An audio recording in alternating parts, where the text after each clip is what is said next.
Afternoon students. आज अपना topic है बीए पार्ट फर्स्ट में सेकंड बुक जो अपनी चल रही थी राजस्थान का भूगोल। ठीक है, राजस्थान के भूगोल में अपना टॉपिक चल रहा है मृदा। ठीक है, मृदा के बारे में अपन ने क्या है, मृदा का जो टॉपिक चल रहा था उसमें क्या है, अपन ने मृदा की संरचना है, मृदा का गठन कैसे हुआ, फिर उसको प्रभावित करने वाले कारक हैं, मृदा के प्रकार हैं कि राजस्थान के अंदर कौन कौन सी मृदा पाई जाती है, उस मृदा के अंदर कौन कौन से खनिज पदार्थ पाए जाते हैं। वो मृदा है जैसे आपकी लवणीय मृदा है, आपकी लाल पीली मिट्टी है, काली मृदा है, कछारी मृदा है, लाल लोमी मृदा है। तो ये जो मृदा है कहाँ कहाँ पे पाई जाती है, ये सारी चीजें क्या है अपन ने अध्ययन कर ली थी। आज अपना नया टॉपिक है मृदा का अपरदन। मृदा अपरदन, मृदा अपरदन या मृदा का क्षरण। ठीक है, देखो मृदा अपरदन की अगर बात करते हैं तो मृदा अपरदन है वो कहते किसे, देखो मृदा और अपरदन दो अलग अलग शब्द हैं। एक है आपका क्या है मृदा और दूसरा क्या है आपका अपरदन। इसे क्या है क्षरण भी बोलते हैं, मृदा अपसरण या मृदा क्षरण या मृदा अपरदन। ठीक है, अलग अलग नामों से इसे जाना जाता है। अब मृदा का अपरदन है वो कहते किसे हैं, देखो मृदा के अपरदन के लिए कहा जाता है कि मृदा की जो परत है, ऊपरी जो परत है जिसके ऊपर क्या है आपकी वनस्पति विद्यमान है, जिस पे क्या है जीव जंतु रहते हैं, जिस पे मानव भी निवास करता है, तो ऐसी मृदा की परत या मृदा की ऊपरी परत जो क्या है किसी कारणवश, ऐसे नहीं है कि उसके लिए क्या एक कारण है वो जिम्मेदार है। मृदा के अपरदन के लिए क्या है अब अनेक सारे जो कारक हैं वो क्या होते हैं आपके जिम्मेदार हैं कि मृदा का अपरदन है वो अलग अलग तरीकों से माना जाता है। जैसे हवा के द्वारा भी होता है, जल के द्वारा भी होता है, या पशु चारण के द्वारा क्या होता है, पशुओं को मतलब फसल जो खड़ी रहती है वो अनेक प्रकार के झुंड जैसे पक्षी हैं, जो आपके पशु हैं वो चारागाह के लिए क्या है चरा दिया जाता है, पशुओं के द्वारा चरा दिया जाता है, जिसके कारण वो भूमि क्या हो जाती है आपकी जो जड़ों समेत क्या है जो वनस्पति है वो क्या हो जाती है नष्ट हो जाती है, जिसके कारण वो मृदा क्या हो जाती है आपकी अपरदित हो जाती है।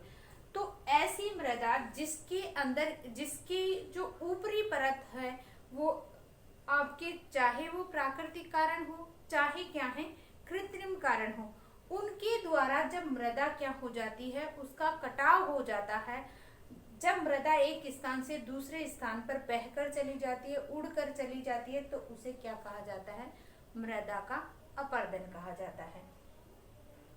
उसी के साथ साथ आपके क्या हैं आपके दो कारक हैं वो सम्मिलित किए जाते हैं।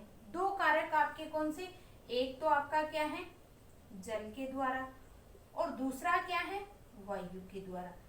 जल के द्वारा तो देखो कैसे होता है कि जैसे ही मान लो क्या है राजस्थान के अंदर बात की जाए बरसात की, तो राजस्थान में आपके क्या है जब भी मृदा अपरदन अपन किस में पढ़ रहे हैं राजस्थान के क्षेत्र में पढ़ रहे हैं, तो जल के द्वारा नदियों जो नदियां बहकर आती हैं, जल के द्वारा नदियां जब बहकर आती हैं जल के द्वारा, तो यहाँ पे क्या होता है कि जो परत होती है, जैसे मान लो ये कोई भी एक क्षेत्र है, ठीक है, ये एक कोई भी क्षेत्र है और इस क्षेत्र का क्या है ये आपका कोई भी क्या है क्षेत्र है समतल भाग, तो समतल भाग के ऊपर क्या होता है मृदा का जो अपरदन होता है वो सबसे ज्यादा माना जाता है। कैसे माना जाएगा, क्योंकि जैसे ही मान लो नॉर्मली बरसात हो रही है, बरसात के होने के कारण क्या है जैसे मान लो यहाँ से बरसात हो रही है, ठीक है, तो ऊपर से अगर बरसात की बूंदे हैं वो क्या है धरातल के ऊपर आती हैं, मतलब अधिक ऊंचाई से जब आती हैं तो मृदा की जो ऊपरी परत है उसके ऊपर क्या हो जाती है इस तरीके से गिरती हैं, तो क्या है, ऊंचाई से अगर गिरेंगी तो क्या होता है, उनके ऊपर दबाव रहता है, और जैसे ही वो मृदा की ऊपरी परत पर गिरती है तो मृदा का जो संगठन होता है वो क्या हो जाता है, मृदा जो बनी हुई है परतों के रूप में, उसका संगठन क्या हो जाता है, टूटने लग जाता है। ठीक है, किससे, बौछारों से। देखो, नदी के अंदर जैसे ही बरसात होती है, जो आपकी बरसात हो रही है, बरसात क्या है, बूंदों के रूप में होती है, और बूंदों के रूप में अगर जैसे मान लो आपकी बरसात हुई और बरसात की जो बूंदे हैं वो क्या है, इस क्षेत्र में, कोई भी आपका मैदानी क्षेत्र है वहां पे गिरती हैं, तो गिरने के कारण क्या हो जाता है, उस स्थान की जो मृदा होती है उसका जो संगठन है, जो मृदा बनी हुई है परतों के रूप में, जो सही स्तर मैंने पढ़ाए थे उसके आधार में क्या है, ये बनी हुई होती है, और जैसे ही ऊपर से आपकी पानी की बूंद अगर गिरती है तो वहां पे क्या हो जाता है, छोटे छोटे क्या बन जाते हैं, खड्डों के रूप में बन जाते हैं। तो वो क्या है, मृदा का संगठन है, तोड़ देती है। कौन, मृदा, बरसात, वो क्या है, संगठन को तोड़ देती है, और तोड़ने के कारण ये इस तरीके से टूट जाती है, और टूटने के कारण क्या होता है, मैदानी क्षेत्र से क्या होने लग जाता है, पानी का बहाव है वो धीरे धीरे होने लग जाता है। तो इस तरीके से मृदा का और आपके जो मैदानी क्षेत्र है उसके अंदर क्या है, फिर कौन सा अपर्दन होता है आपका, परतदार अपर्दन, परतदार अपर्दन है वो होने लग जाता है।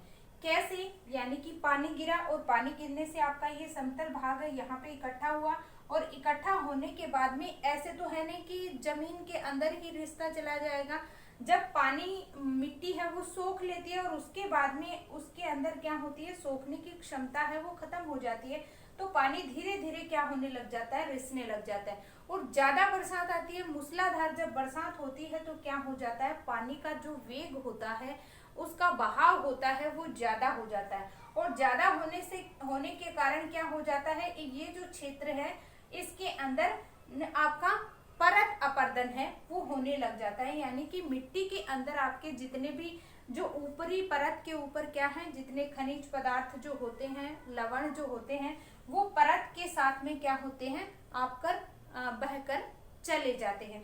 तो इस तरीके से क्या है, मृदा का अपर्दन होता है। कौन सा अपर्दन, परतदार अपर्दन। सबसे ज्यादा क्या है, ये क्या होता है, खतरनाक होता है। किस तरीके से, क्योंकि ये जो ऊपरी परत है वो क्या हो जाती है आपकी, बहकर दूसरे स्थान पर चली जाती है, और आपकी जो ऊपर वाली जो मृदा थी, जो बनी हुई मृदा थी, जैसे मृदा के लिए कहा जाता है आपके 800 से 1000 वर्षों के अंदर क्या है, मृदा का निर्माण होता है। 800 से 1000 वर्षों के बीच में क्या है, मृदा का निर्माण होता है। ऐसे नहीं है 2-4 महीने में, 2-4 साल में क्या है, मृदा बन जाती है। तो यहाँ पे जो मृदा थी, जो उपजाऊ मृदा थी, वो क्या हो गई, एक स्थान से इस वाले स्थान को छोड़कर क्या है, दूसरे स्थान पर चली गई। तो मृदा के अंदर जो खनिज लवण थे वो क्या हो गए, बहकर क्या हो गए, दूसरे स्थान पर चले गए। तो वो ही आपका क्या कहलाता है, मृदा अपर्दन कहलाता है। दूसरा आपका क्या है, वायु के द्वारा अपर्दन। वायु के द्वारा क्या होगा, जो जैसे मान लो ये तो क्या है आपका वर्षा के द्वारा, पानी के द्वारा हो रहा है, और वायु के द्वारा किस तरीके से अपर्दन होगा, वायु के द्वारा देखो, जैसे शुष्क जो क्षेत्र होते हैं, शुष्क क्षेत्र या कह सकते हैं शुष्क जलवायु वाले जो क्षेत्र हैं, जैसे राजस्थान का पश्चिमी क्षेत्र, राजस्थान का उत्तरी पश्चिमी क्षेत्र है, वहां पे क्या होता है, उस वातावरण में क्या है आपकी नमी या क्या है आर्द्रता, दोनों में क्या है, कमी पाई जाती है। ठीक है, क्यों कमी पाई जाती है, क्योंकि यहाँ पे क्या होता है, बरसात है वो बहुत कम होती है, वर्षा है कम होने की वजह से ये जो क्षेत्र है वो क्या है, शुष्क और अर्ध शुष्क क्षेत्रों के अंदर सम्मिलित किए जाते हैं, जैसे राजस्थान का उत्तरी पश्चिमी क्षेत्र।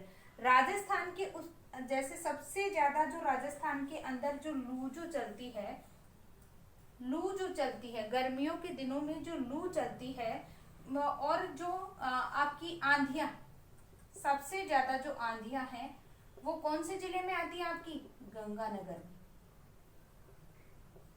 सबसे ज्यादा आपके गंगानगर में, और सेकंड नंबर पे हनुमानगढ़ में।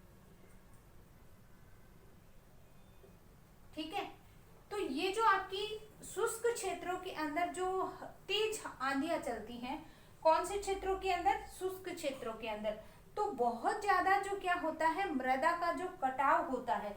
जैसे आपकी जो शुष्क मृदा होती है उसके अंदर नमी तो होती नहीं है, ठीक है, नमी नहीं होगी तो थोड़ी सी भी हवा चली तो जो मिट्टी का जो बहाव है, मिट्टी की जो ऊपरी परत है वो क्या हो जाती है, हवा के साथ ही क्या है, उड़ने लग जाती है। तो उसे क्या कहा जाता है?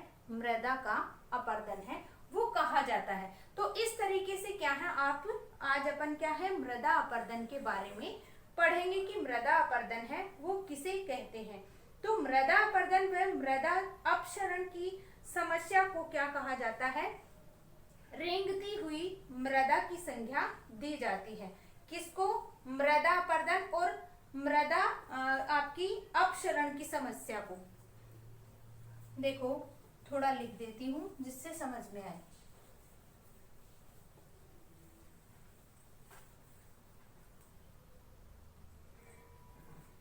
क्या टॉपिक है अपना? मृदा अपक्षरण या अपरदन। ठीक है, मृदा अपरदन के लिए कहा जाता है कि मृदा के अंदर क्या है, आपकी मृदा का अपरदन और अपक्षरण की समस्या को, मृदा अपरदन, मृदा अपरदन व मृदा अपक्षरण को, अपसरण की समस्या को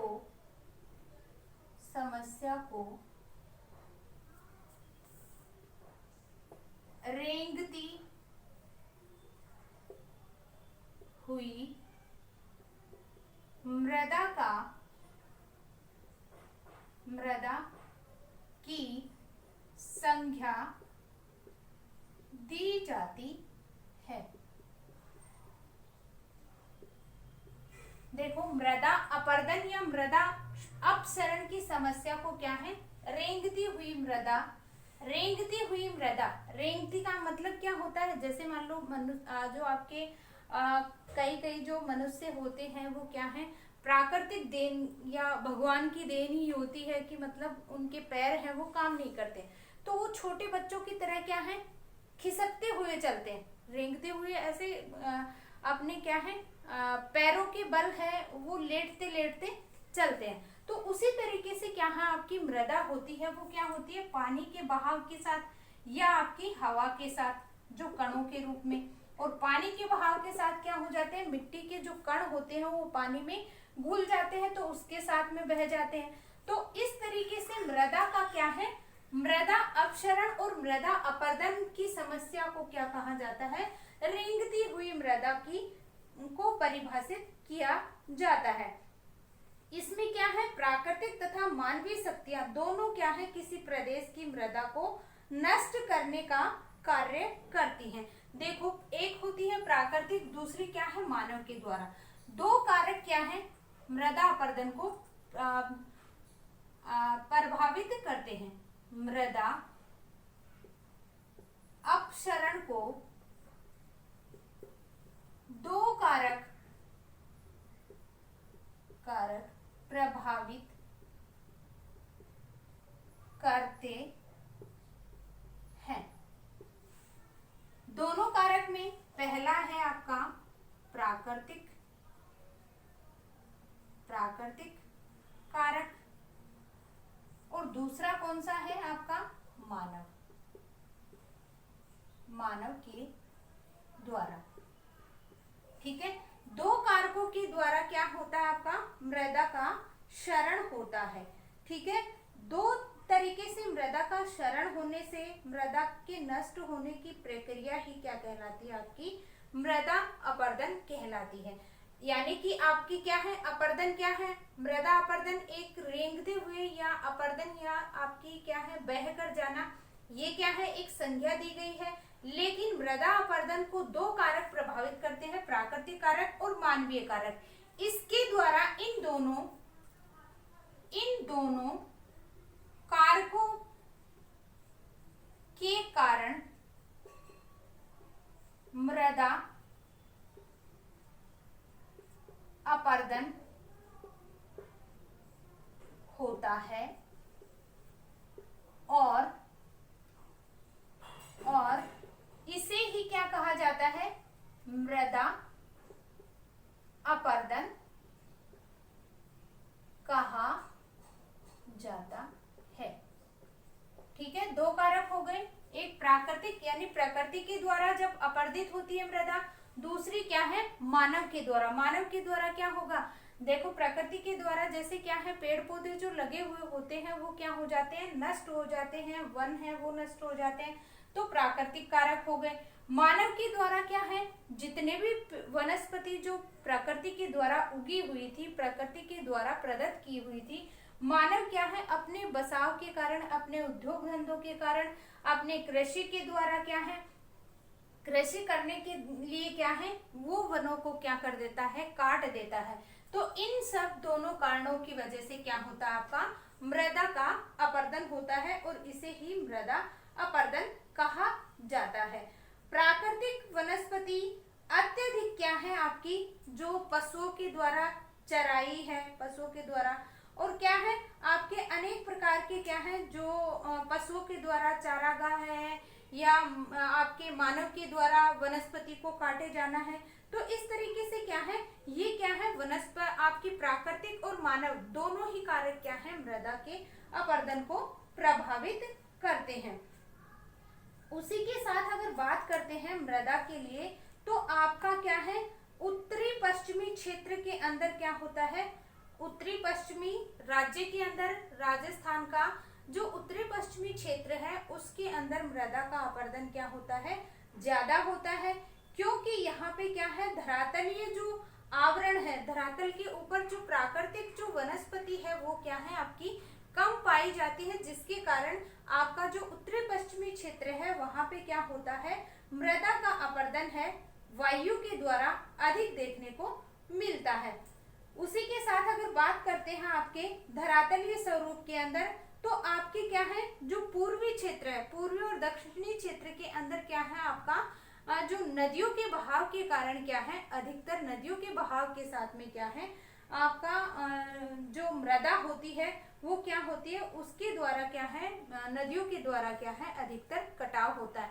तो दो तरीके से हो गया आपका, उत्तरी पश्चिमी क्षेत्र से तो क्या है, वायु के द्वारा, और दक्षिणी पूर्वी क्षेत्र के अंदर क्या है, नदियों के द्वारा या जल के द्वारा क्या होता है, आपका मृदा के अंदर अपरदन होता है। तो भूमि की सतह पर जो वनस्पति होती है उसके अंदर रासायनिक तत्व जो एकत्रित रहते हैं वो क्या होते हैं आपके, जैसे मान लो कोई भी क्षेत्र है वहां पे क्या है, वायु या क्या है, हवा के द्वारा क्या है, अपरदन नहीं हो रहा है, और वहां पे मृदा के क्या है, खनिज पदार्थ है वो पाए मतलब जो है प्रकृति के द्वारा प्रदत्त ऑलरेडी वहां पे हैं। दूसरा, वहां पे अगर मनुष्य के द्वारा क्या है, खाद का प्रयोग किया जाता है, तो वहां पे क्या है, प्राकृतिक वनस्पति है, जो वनस्पति है वो क्या हो जाएगी, आपकी अधिक उपजाऊ, अधिक वन है वो पाए जाएंगे, या क्या है, वनस्पति आपकी रासायनिक तत्व हैं वो अधिक मात्रा के अंदर एक जगह आपके इकट्ठे रहेंगे, जिससे क्या है, आपकी ऊपरी जो सतह है उसके अंदर आपके खनिज पदार्थ जो होंगे वो क्या होंगे, एक जगह रहेंगे, जिसके कारण वहां पे क्या है, उस क्षेत्र में कोई भी एक क्षेत्र है वहां पे क्या होगा, वनस्पति है वो अधिक पाई जाएगी, और भूमि के अंदर क्या है, आपकी उर्वरकता शक्ति है वो बनी रहेगी, और किसी प्रकार की जो समस्या है वो पैदा नहीं होगी। लेकिन भूमि का जो अपरदन है, अपक्ष है, उसके प्रकार के बारे में अगर अपन चर्चा करते हैं, तो आपकी क्या है, मृदा अपक्षय के प्रकार के बारे में अगर बात करते हैं तो आपका सबसे पहले क्या है, गहरी नालियों के अंदर नालियां बन जाती हैं, बरसात के कारण गहरे खड्डे बन जाते हैं। मिट्टी का अपरदन अगर देखा जाए तो आपका एक जगह क्या होते हैं, समान अपरदन है वो नहीं पाया जाता।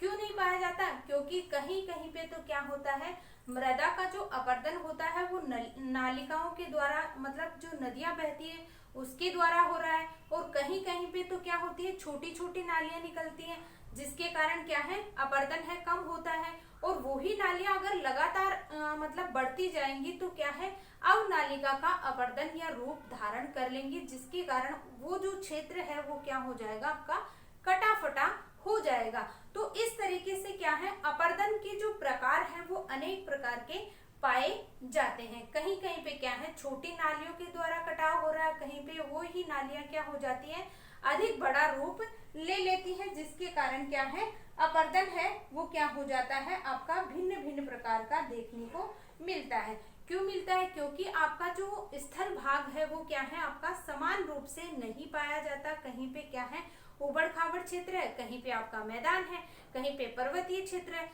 तो इस तरीके से अपरदन है वो भी क्या है, आपका समान रूप से देखने को नहीं मिलता है। इसी के कारण क्या है, मिट्टी के अंदर क्या जो गुण है, मिट्टी का जो भूमि का जो ढाल भाग है, वर्षा की मात्रा है, वो क्या होती है, आपकी अलग अलग रूप में देखने को मिलती है। कठोर भूमि की अपेक्षा कोमल जो छोटे छोटे कण वाली जो मिट्टी होती है वो क्या है, अधिक ढाल और मूसलाधार वर्षा के अंदर क्या हो जाती है, अपरदित हो जाती है। यानी कि आपका क्या है, कुछ समय ऐसा होता है कि जैसे मान लो कोई ढाल वाला क्षेत्र है इस तरीके से, ठीक है, तो ढाल वाले क्षेत्र से अगर आपकी बरसात आ रही है तो यहाँ पे क्या है, कटाव है वो अधिक होगा, और कटाव अधिक होने के कारण क्या होगा, वहां पे धीरे धीरे क्या होगा, नदियों के कारण, जैसे मान लो इस तरीके से ढलान वाला क्षेत्र है, कोई भी पर्वतीय क्षेत्र और यहाँ से लगातार नदी निकल रही है, तो ये जो पर्वत है वो भी धीरे धीरे क्या होगा, आपका कटाव होगा कि नहीं होगा। जैसे तेज वर्षा आ रही है तो यहाँ पे जो भी मृदा जमी थी उसका धीरे धीरे क्या होने लग जाएगा, कटाव होकर वो क्या है, नीचे बहकर आ जाती है। तो इस तरीके से क्या है, ढलान वाले क्षेत्र के अंदर या तेज बरसात होने की वजह से क्या है, पर्वतीय क्षेत्रों के अंदर भी क्या है, मृदा का क्षरण है वो अधिक देखने को मिलता है। इसी के साथ साथ क्या है, आपके पहाड़ी वाले क्षेत्र में तेज बरसात हो रही है, आपका उसी के साथ साथ क्या होते हैं, जो उर्वरक या जैसे कह सकते हैं कुछ मात्रा के अंदर यहाँ पे खनिज लवण जो पाए जाते हैं वो भी क्या है, आपकी तेज बरसात या जो नदी बह रही है उसके साथ साथ क्या हो जाते हैं, नष्ट हो जाते हैं। तो इस तरीके से क्या है, मृदा का अपरदन है वो देखने को मिलता है। अब क्या है, मृदा का अपरदन है दो रूपों में होता है। मृदा का अपरदन दो रूपों में देखने को मिलता है। दो रूप कौन कौन से? एक तो है आपका कौन सा, जल द्वारा, और दूसरा है वायु द्वारा।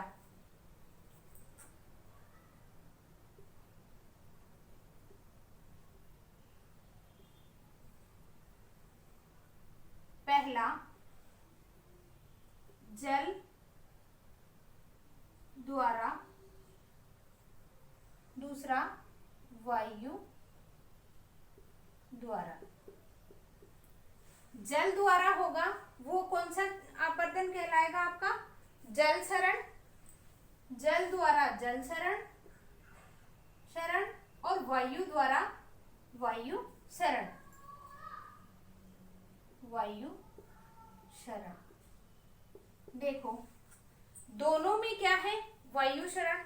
जैसे ही क्या है, बरसात की जल के द्वारा, देखो मैंने स्टार्टिंग में आपको बताया था कि जल के द्वारा अपरदन है वो कैसे होता है, जैसे ही बरसात आती है तो क्या है, बरसात के साथ क्या होती है, बौछार जो आती है जमीन के ऊपर क्या है, आपके दबाव के साथ नीचे गिरती हैं, मतलब बहुत ऊंचाई से आएंगी तो क्या है, दबाव के साथ नीचे गिरती हैं। तो नीचे गिरने के कारण क्या होगी, वो बौछारों के साथ में। तो सबसे पहले इसमें क्या आएगा,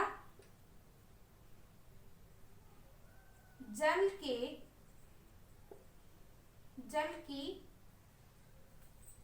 बौछारों से क्षरण।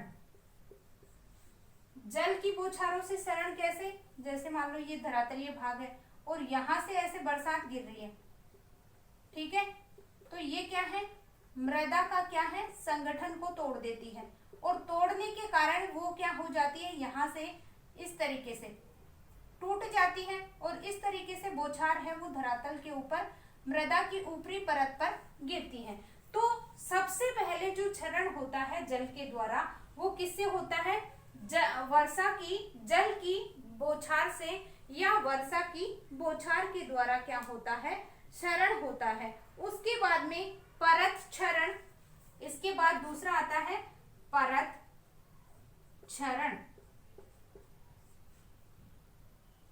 परत क्षरण, परत क्षरण कैसे होगी, यहाँ पे बूंदे गिरी और बूंदे गिरने के कारण क्या हुई, इस मिट्टी के अंदर आपके जितने भी खनिज लवण थे, आपके पोषक तत्व थे, वो क्या हो गए, परत के द्वारा क्या होने लग गए। यानी कि ये जो परत है, देखो पानी के अंदर जो खनिज पदार्थ होते हैं जो घुलने लायक होते हैं वो तो पानी के अंदर घुल जाते हैं। जैसे ही मृदा अपरदन जब होता है या बरसात का पानी, देखो नॉर्मली अपने घरों के अंदर अगर पानी है जब निकलता है तो अपन को क्या वो स्वच्छ लगता है, मतलब शुद्ध होता है।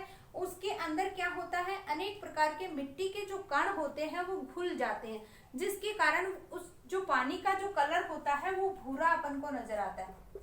क्योंकि जो मिट्टी की परत होती है वो जिस क्षेत्र के अंदर जैसी मृदा होगी उसी कलर के अंदर वो पानी क्या हो जाता है, घुल जाता है और एक परत के रूप में क्या होने लग जाता है, वो आगे बढ़ने लग जाता है। तो ये क्या होने लग जाता है, दूसरा जो क्षरण होता है वो सबसे पहले तो वर्षा की बौछार से, बौछार के बाद में आपका क्या हुआ, परत क्षरण हुआ। परत क्षरण होने के बाद में आपका क्या है, रील क्षरण होता है।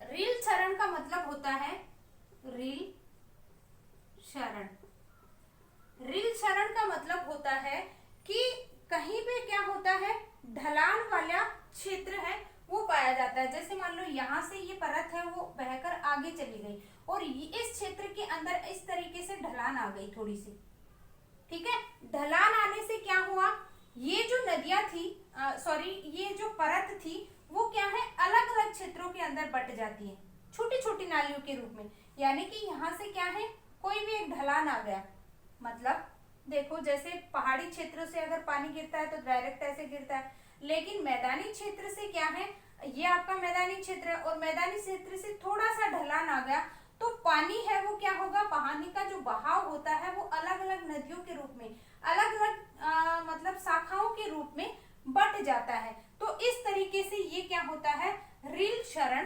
कहलाता है। यानी कि अलग अलग शाखाओं के अंदर छोटी छोटी नलियां होती है, इसके अंदर छोटी छोटी नालियां, छोटी छोटी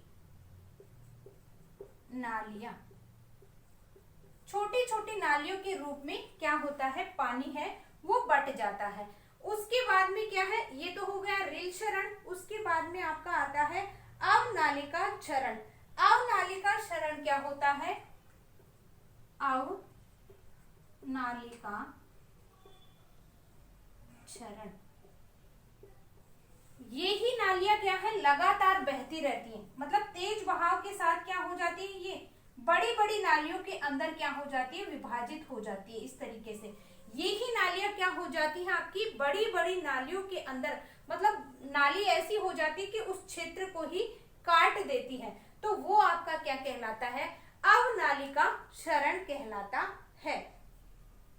इस नालियों के अंदर की सबसे बड़ी विशेषता है कि ये देखने में बहुत ज्यादा खतरनाक होता है। मतलब जैसे मान लो कई कई जगह पे अगर अपन देखते हैं, कई पहाड़ी क्षेत्र के अंदर ही अगर देखते हैं तो पहाड़ी क्षेत्र में लगातार, जैसे मान लो ये आपका कोई भी पर्वतीय क्षेत्र है और यहाँ से नदी निकल रही है इस तरीके से, ठीक है, तो क्या है, ये धीरे धीरे पहले तो इस भाग को काटेगी यहाँ से, फिर धीरे धीरे क्या है, इस पर्वतीय भाग को धीरे धीरे काटती चली जाएगी। तो ये धीरे धीरे क्या है, कटाव हो रहा है कि नहीं हो रहा है, तो ये क्या है, पर्वतीय पर्वतीय क्षेत्र के लिए क्या है, कटाव का काम करती है। लेकिन ये तो क्या है, पर्वतीय क्षेत्र के अंदर की बात है। जैसे आपके ढलान वाले क्षेत्र से नदियां जब नीचे गिरती हैं, ठीक है, नीचे वाले क्षेत्र के अंदर धीरे धीरे ऐसे गिरेंगी तो क्या है, ऐसे लगातार क्या है गिरती चली जाएंगी, तो कटाव तो होगा। कटाव होगा तो एक दिन ऐसा आता है कि क्या है, ये पूरे क्षेत्र को ही क्या हो जाती है, काट देती है धीरे धीरे, और धीरे धीरे काटती है तो उस क्षेत्र को पूरे को समाप्त कर देती है। और देखने में क्या है, बहुत ज्यादा क्या है, बड़ी बड़ी नालियों के रूप में क्या है ये क्षरण होता है। तो देखने में सबसे ज्यादा खतरनाक तो कौन सा होता है, अवनालिका अपरदन में सबसे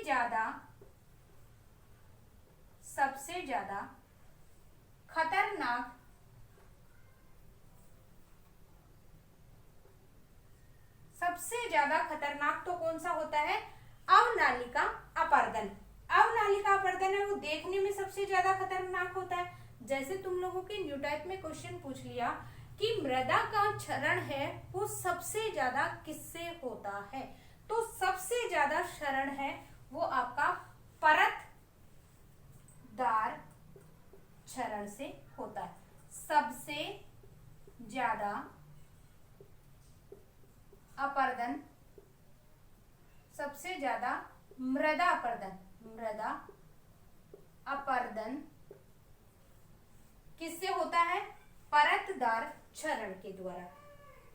क्यों होता है, क्योंकि जो भूमि की जो ऊपरी परत होती है उसके अंदर किसी बड़े भूभाग के अंदर बरसात हो रही है, और बरसात होने के साथ साथ वो उस मिट्टी के संगठन को क्या है, धीरे धीरे तोड़ देती है, जिसके कारण जो ऊपरी परत है वो क्या है, एक साथ पानी का बहाव है वो आगे की ओर बढ़ता है, और इसके अंदर जितने भी खनिज पदार्थ जो होते हैं, लवण जो होते हैं, वो सारे क्या हो जाते हैं, नदी के साथ बहकर आपकी ऊपरी परत है वो आगे निकल जाती है, जिसके कारण क्या है, परतदार क्षरण होता है वो सबसे ज्यादा खतरनाक है। वो सबसे ज्यादा अपरदन है खनिज पदार्थों का, तो मृदा का अपरदन सबसे ज्यादा परतदार अपरदन से होता है।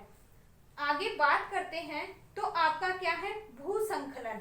ठीक है, अवनालिका अपरदन के आगे आपका भूसंखलन।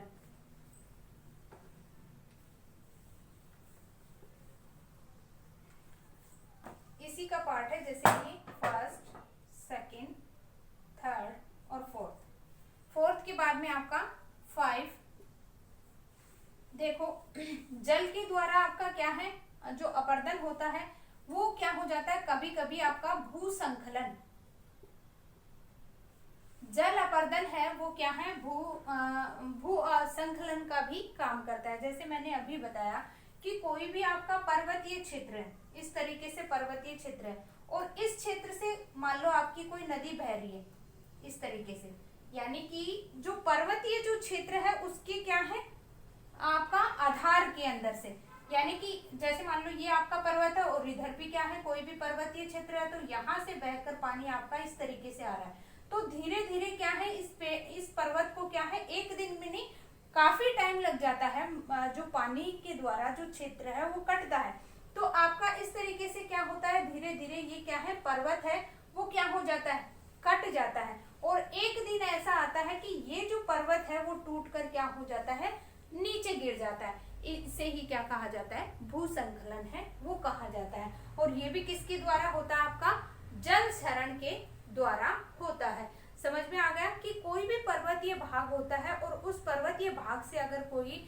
आपकी नदी निकल रही है लगातार, ऐसे नहीं है मौसमी जो नदियां होती है उसके द्वारा नहीं, लगातार जो आपकी बरसात होती है, 12 जो नदियां जिन्हें बोला जाता है, उन क्षेत्रों से अगर ये क्या है, धीरे धीरे क्या है, ये नदी पर्वतीय क्षेत्र के आसपास से निकलती है, तो पर्वतों को भी क्या है, धीरे धीरे काटती चली जाती है, और एक दिन ऐसा आता है कि ये जो पर्वतीय भाग होता है वो टूटकर नीचे गिर जाता है। इसे ही क्या कहा जाता है, भूसंखलन कहा जाता है। आगे आपका क्या है, नदियों के किनारों का कटना।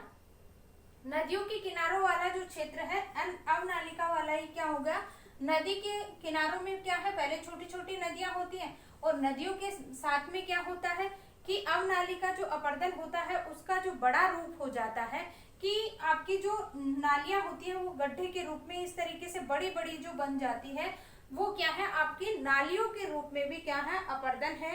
जो नदियों के किनारों का जो कटाव होता है वो भी क्या होने लग जाता है, धीरे धीरे बड़ा रूप धारण कर लेता है। तो नदियों के किनारों का कटना, नदी नालों के किनारों का कटाव, ये भी क्या है आपका जल के द्वारा होता है। नदी नालों का कटाव है वो धीरे धीरे क्या हो जाता है, इतना अधिक कट जाता है कि वहां का जो आसपास का जो एरिया है वो काफी बड़ा है, कटा फटा नजर आने लग जाता है।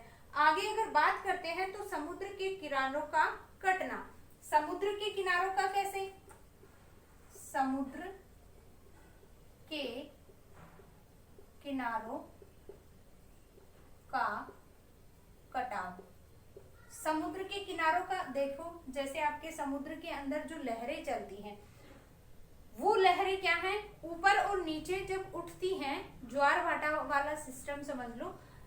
तो जब क्या होता है, समुद्री भाग जो होता है, समुद्र भाग के अंदर आपका जो पानी होता है उसके द्वारा जब लहरें जब उठती हैं तो जो आसपास का, जैसे मान लो ये आपका क्या है समुद्री भाग है और इसके अंदर क्या है पानी भरा हुआ है, ये जो किनारे हैं आसपास के, ठीक है, ये क्या होने लग जाते हैं, जैसे ही लहरें उठती हैं तो आपके क्या है आसपास के किनारों को क्या है लगातार क्या है पानी का जो दबाव इनके ऊपर लगता है, तो धीरे धीरे समुद्र के जो किनारे होते हैं वो भी क्या हो जाते हैं आपके कट जाते हैं। तो इस तरीके से क्या है मृदा का क्षरण है वो होता है। आपके क्या है इसी के साथ आपका वायु क्षरण है वो आपका क्या है तेज हवा, दूसरा आपका है वायु के द्वारा क्षरण, तो तेज हवा के द्वारा, जब तेज हवा चलेगी तो मृदा के जो कण होते हैं वो शुष्क होते हैं, जिसके कारण ये जो हवा के कारण जो मृदा के कण होते हैं वो क्या हो जाते हैं एक स्थान से दूसरे स्थान पर चले जाते हैं। आपकी तेज आंधियों के द्वारा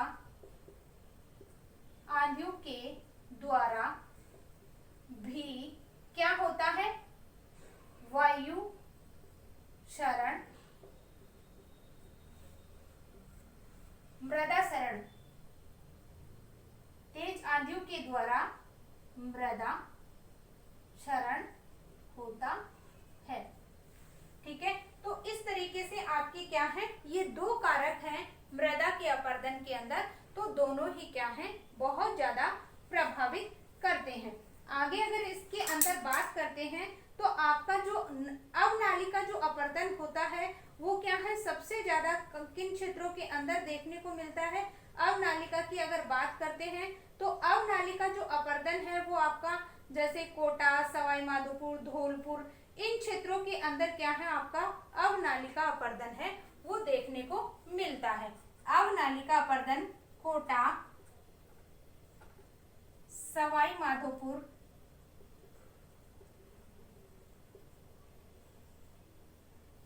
माधोपुर, धौलपुर क्षेत्रों में देखने को मिलता है।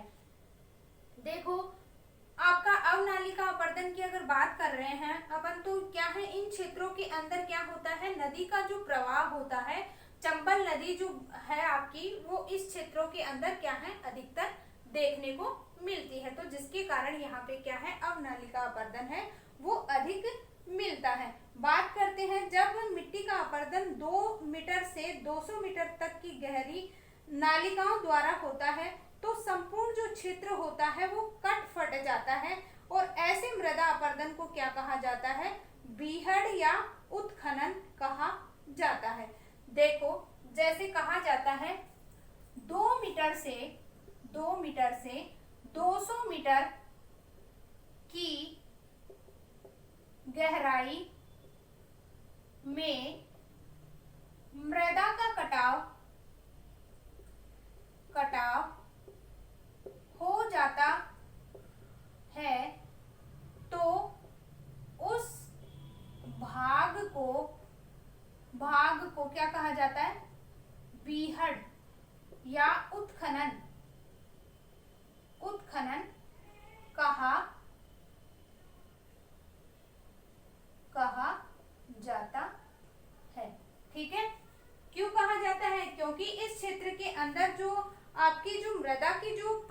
होती है वो 2 मीटर से 200 मीटर की गहराई तक क्या है, मृदा का कटाव हो जाता है।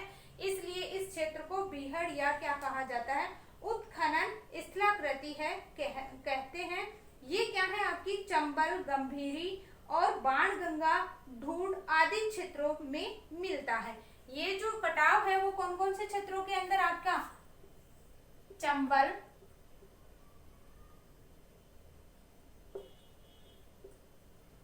गंभीरी, ढूंढ, बाणगंगा आदि नदियों के प्रवाह से होता है। तो इस तरीके से क्या है आपका मृदा अपरदन है वो चलता रहता है। ठीक है, आज का ये मृदा अपरदन टॉपिक है वो यहीं पे कंप्लीट करते हैं, आगे कल पढ़ेंगे। Thank you.